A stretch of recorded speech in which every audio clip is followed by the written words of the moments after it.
এতে আছে মুগ ডাল আর রহর ডাল আর নানাবিধ সবজি দিয়ে বয়েল হচ্ছে। প্রেসার কুকারেও দিয়েছি মটর আর ছোলার ডাল মানে চানার ডাল। তো এতেও কিছু সবজি সেরে এভাবে বয়েল করে নিচ্ছি। এখন কিছু কুমড়ো পাতাও দিয়ে দিলাম ডোবা সহ।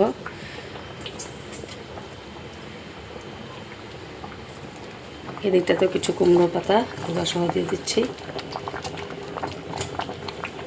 বয়েল হলে একসাথে মিলিয়ে ডালটাকে হলুদ দিয়ে কষিয়ে দিয়ে দেবো।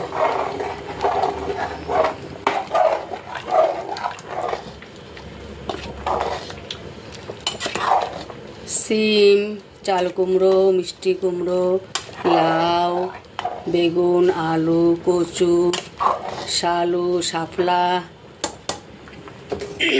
টমেটো, তেঁতুল, কাঁচা হলুদ, জলপাই, তারপরে মিষ্টি কুমড়ো ডোকা তো বলেছি, মূলো, শিমলা আলু, তারপর মিষ্টি আলু, পেঁপে, লাউ, নানাবিধ সবজি আছে। আর কিছুটা মনে করতে পারছি না। বরবটি, বিন,